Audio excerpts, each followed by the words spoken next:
വളരെ ദൗർഭാഗ്യകരമായ സംഭവം. ഇന്നലെ തന്നെ ഇതിന്റെ രക്ഷാപ്രവർത്തനങ്ങളിൽ എല്ലാവരും യോജിച്ചു മുന്നോട്ട് പോകണമെന്ന നിലപാടാണ് പ്രതിപക്ഷ നേതാവും CPIM സംസ്ഥാന സെക്രട്ടറി തന്നെ അത് പറയുകയുണ്ടായി. ഞങ്ങൾ എല്ലാവരും അതിന്റെ ഭാഗമായുള്ള കോർഡിനേഷൻ തിരുവനന്തപുരത്ത് ഇപ്പോൾ വയനാട്ടിലേക്ക് പോവുകയാണ്. ഇതിൽ കേരളത്തിൻ്റെ മുഖ്യമന്ത്രിയും മന്ത്രിമാരും പ്രസ്താവനകൾ ഇറക്കുമ്പോൾ വളരെ ശ്രദ്ധിച്ചിറക്കേണ്ട സമയമാണ്. ഇരിക്കുന്ന കസേരയുടെ പ്രാധാന്യത്തെ തിരിച്ചറിഞ്ഞുകൊണ്ട് പ്രസ്താവനകൾ ഇറക്കാനും നിലപാട് സ്വീകരിക്കാനും ബന്ധപ്പെട്ടവർ തയ്യാറാകണം.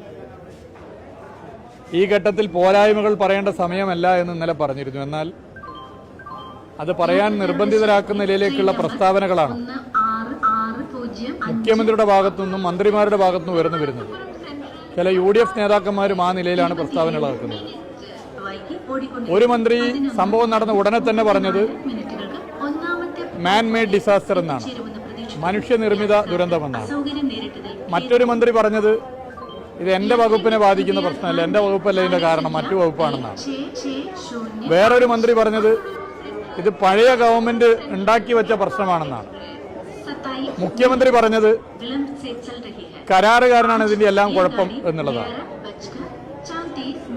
ഓരോ പൗരനും പരാതി പറയാൻ വേണ്ടി സാധിക്കുന്ന ഒരു വ്യക്തിയാണ് മുഖ്യമന്ത്രി. മുഖ്യമന്ത്രി കസേരയിൽ ഇരിക്കുന്നവർ ഏതൊരു മനുഷ്യനും ഏതൊരു പൗരനും പോയി പരാതി പറയാൻ പറ്റുന്ന ആളാകണം. എന്നാൽ ഇവിടെ മുഖ്യമന്ത്രി തന്നെ ഒരു പരാതിക്കാരനാവുകയാണ്. കരാറുകാരനാണ് ആകെ കുഴപ്പം. മൺകൂനയുടെ ഭാഗമായ മണ്ണ് എടുത്തു മാറ്റാൻ കരാറുകാരനോട് പറഞ്ഞിട്ടും അത് ചെയ്തില്ല. ഇതാണ് മുഖ്യമന്ത്രിയുടെ പരാതി. ആ മണ്ണ് മാറ്റിയിട്ടില്ലെങ്കിൽ മാറ്റിക്കാനുള്ള ഉത്തരവാദിത്വം ആർക്കാണ്?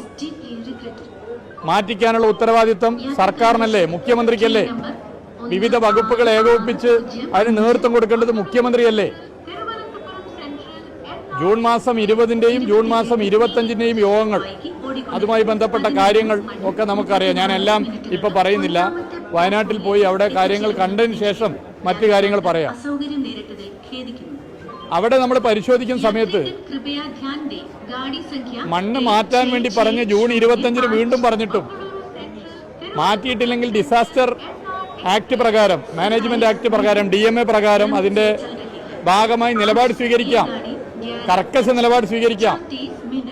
ഇനി കരാറുകാർ മാറ്റിയിട്ടില്ലെങ്കിൽ മറ്റ് ഏജൻസികൾ, മറ്റ് വകുപ്പുകളെ ഏൽപ്പിച്ച് മാറ്റിയതിനു ശേഷം കരാറുകാരിൽ നിന്നും ഈടാക്കാം, അല്ലെങ്കിൽ മാറ്റാത്തതിന് കർക്കശ നിലപാടെടുക്കാം. ഇതൊക്കെ ചെയ്തോ? ഇത് ചെയ്യിക്കേണ്ട ഉത്തരവാദിത്വം സർക്കാരിനല്ലേ? ഒരു മീറ്റിംഗിൽ കരാറുകാർ മണ്ണ് മാറ്റാനുള്ള സ്ഥലമില്ല, അതുകൊണ്ട് സ്ഥലം അനുവദിച്ചു തരണം എന്ന് പറഞ്ഞിരുന്നു. സ്ഥലം അനുവദിക്കാൻ എന്ത് സ്റ്റെപ്പാണ് സർക്കാർ എടുത്തത്? സ്ഥലം അനുവദിച്ച് കിട്ടാനുള്ള നിലപാട് എന്തൊക്കെയാണ് സ്വീകരിച്ചത്? 2 ആഴ്ചയായിട്ടും സ്ഥലം അനുവദിച്ചു കൊടുത്തില്ലേ? ഇങ്ങനെയൊക്കെയുള്ള പ്രശ്നങ്ങളുണ്ട്. അപ്പം ഇങ്ങനെയൊക്കെയുള്ള ഘട്ടത്തിൽ മുഖ്യമന്ത്രിയും മന്ത്രിമാരും പ്രസ്താവനകൾ ഇറക്കുമ്പോൾ പക്വമായ നിലപാട് സ്വീകരിച്ച് മുന്നോട്ട് വരണം.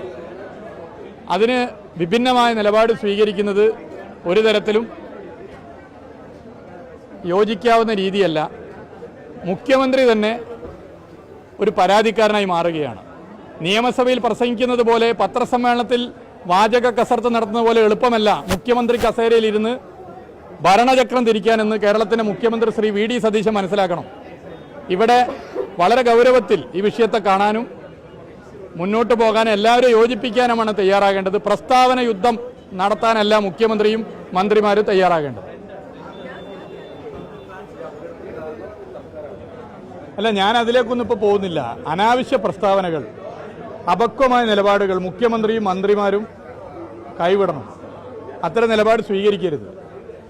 ഞാൻ നേരത്തെ പറഞ്ഞല്ലോ, ബാക്കി കാര്യങ്ങൾ ഇനിയിപ്പോൾ വയനാട്ടിൽ പോവുകയാണല്ലോ, പോയതിനു ശേഷം അവിടെ കാര്യങ്ങൾ കണ്ടതിന് ശേഷം ബാക്കി കാര്യങ്ങൾ പറയാം.